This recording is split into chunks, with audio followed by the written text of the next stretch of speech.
Guys secret invasion का 5 number वाला episode आ गया है। ये एक और एपिसोड बचा है, उसके बाद सीक्रेट इन्वेजन खत्म हो जाएगा या फिर शायद हो सकता है इसका सेकंड पार्ट भी आए, मतलब सीजन 2 भी आए। हम इस के बारे में बातें करेंगे। मैं देखो पहले से बता देता हूँ, इस वीडियो में बहुत सारे स्पॉइलर होने वाले हैं। तो अगर आपने सीक्रेट इन्वेजन का एक भी पार्ट अभी तक नहीं देखा है या 5 नंबर का वाला पार्ट नहीं देखा है तो प्लीज़ आप इस वीडियो के आगे ना बढ़े, बिकॉज इसमें बहुत सारे स्पॉइलर होने वाले हैं।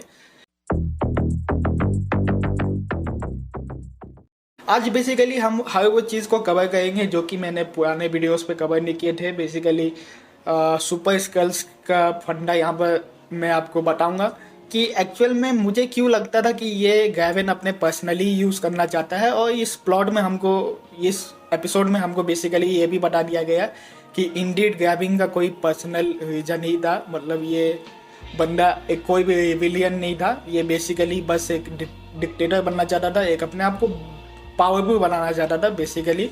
और इस एपिसोड में इसको बहुत अच्छे से रिवील किया गया है। अब देखो सोनिया के बारे में बात करेंगे। That's what all the podcasts are about. Sonia जो है ना, उसका कैरेक्टर जो है ना वो मुझे बैडेस ज़्यादा लगा निक फ्यूरी के कैरेक्टर से। यहाँ पर बेसिकली स्टोरी के हिसाब से ऐसा होना चाहिए था कि निक फ्यूरी अब वो बैडेस बंदे नहीं रहे जो कि वो पहले से थे। ब्लिप के बाद ये बहुत ज़्यादा चेंज हो गए हैं, बट इवेंचुअली इस सीजन, इस पूरे सीरीज में धीरे धीरे करके निक फ्यूरी का वो बैडेसनेस वापस आ जाएगा। बट अभी तक 5 एपिसोड आ गए, सिवाय सिर्फ और सिर्फ शूटअप सीन के बावजूद हमको कुछ दिखाया नहीं गया जो कि एक्चुअली निक फ्यूरी को बैडेस बता सके। यहाँ सोनिया जो है ना वो बहुत बेहतरीन खिलाड़ी निकली। उसको किसी का ज़रूरत भी नहीं पड़ा, किसी के हेल्प भी नहीं ज़रूरत पड़ा, एंड वो अपने आप ही पॉइंट्स को कनेक्ट कर करके, डॉट्स को कनेक्ट कर करके डॉक्टर तक पहुंच गई, जो कि स्किल्स को सुपर स्किल्स बनाने का मशीन बना के दिया था। एंड बेसिकली ये बहुत आगे निकल गई और ये फ्यूरी से साथ कनेक्टेड है। तो बेसिकली यहाँ पर हमको वो सीन भी दिखाया गया कि भले ही ये लोग आपस में लड़ते हैं, थोड़ा सार्काज़म मिलाते हैं, बट ये लोग एक ही साथ काम करते हैं। एंड गेम का जो बैटल है उसमें जितने भी अवेंजर्स थे सबके खून उनको मिला के डीएनए ले लिया गया था निक फ्यूरी ने, और उनका डीएनए को स्टोर कर दिया। इसका पीछे का एक्सप्लेनेशन शायद ये हो सकता है कि हमारे अर्थ को हीरोज़ की ज़रूरत पड़ेगी, और अगर ये बेसिकली बैटमैन बनना चाहता है निक फ्यूरी, अगर कोई भी अवेंजर्स नहीं रहे तो निक फ्यूरी उनका डीएनए यूज़ करके एक अवेंजर बना देगा, और बेसिकली हमारा अर्थ कभी भी बिना अवेंजर्स के नहीं होगा। तो ये एक बैकअप प्लान था जो कि निक फ्यूरी ने एक डिल्डो में रखा।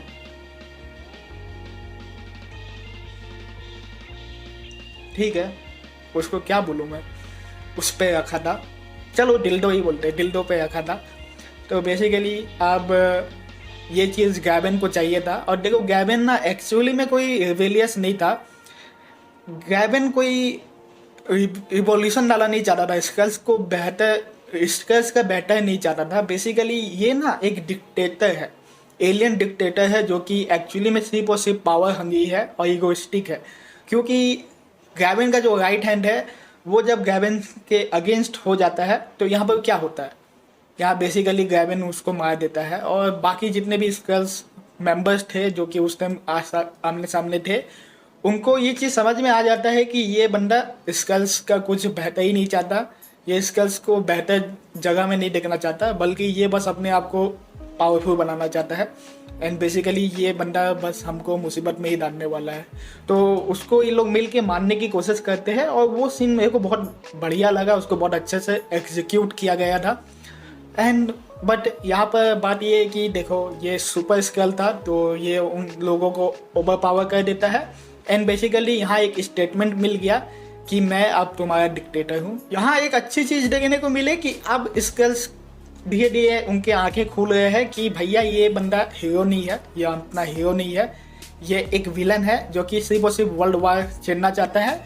और एक्चुअली ये वर्ल्ड वार भी नहीं करवाना चाहता है, ये बस एवेंजर्स का डीएनए चाहता है ताकि वो अपने आप को ज़्यादा स्ट्रॉन्ग, मतलब और पावरफुल बना सके। और मैं बताता हूँ, मेरे को एक चीज़ बिल्कुल समझ में नहीं आया।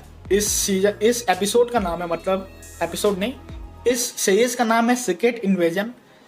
और स्कल्स जो है वो निक फ्यूरी का होम को इन्वेड नहीं कर पाए। भाई तुम एक होम को इन्वेड नहीं कर पाए और तुम पूरे अर्थ को इन्वेड करना चाहते हो, तो भाई तुम्हारा टेक्निक गलत है। एक घर को इन्वेड नहीं हो रहा, तुम अर्थ को कैसे इन्वेड करोगे? ये चीज़ मेरे को समझ में नहीं आया। और भाई ये सीन कितना बेहुदा था, मेरे को समझ में नहीं आया कि कितने लोग अंदर घुसे थे, कितने लोग मारे गए, कहाँ कहाँ से घुसने की कोशिश किए, और कुछ समझ में नहीं आया। बहुत ज़्यादा रैंडम चीज़ें हो रही थी इसमें, मतलब गोली कहीं से भी चल रही है और समझ में नहीं आया कि कौन किसको मारा, कितने लोगों को मारा और एक्चुअली में कितने लोग इन्वॉल्व थे, ये चीज़ समझ में नहीं आया। देखो ओवरऑल ये चीज़ तो समझ में आ गया कि ये एक पर्सनल मिशन था। ये सीक्रेट इन्वेजन एक्चुअली में सीक्रेट इन्वेजन नहीं था, भले ही स्कल्स एक्चुअली इन्वेड कर चुके हैं अर्थ को, तो सीक्रेट इन्वेजन बेसिकली स्टार्ट हो चुका है। बट यहाँ जो प्रॉमिस किया गया था गैविन के तरफ से कि मैं तुमको तुम्हारा स्किन पे एक प्लैनेट दूंगा और वो प्लैनेट कोई और नहीं होगा बल्कि अर्थ होगा, यहाँ पर इंसानों को खात्मा कर देंगे और यहाँ पर स्कल्स रहने वाले हैं। बट अब ये बिल्कुल टर्निंग पॉइंट पे आ चुका है। इसका एपिसोड नंबर 5 में मतलब एक और एपिसोड हमको देखने को मिलेगा, उसमें देखो क्या मिलता है देखने को। बट यहाँ पर मोटिव चेंज हो चुका है। स्कल्स एक्चुअली फाइट अपने आप को आबाद करने के लिए नहीं कर रहे, बल्कि एक डिक्टेटर को स्ट्रॉन्ग बनाने की कोशिश कर रहे, विच इज़ फक्ड अप। और बस आज के इस एपिसोड के लिए बस इतना ही, ज़्यादा कुछ है तो नहीं। मैंने सीक्रेट इन्वेजन के और भी एपिसोड के ऊपर में बहुत सारे वीडियो बनाए हैं, मैं आपको उनका लिंक दे दूंगा डिस्क्रिप्शन में, आप उनको चेकआउट कर सकते हो।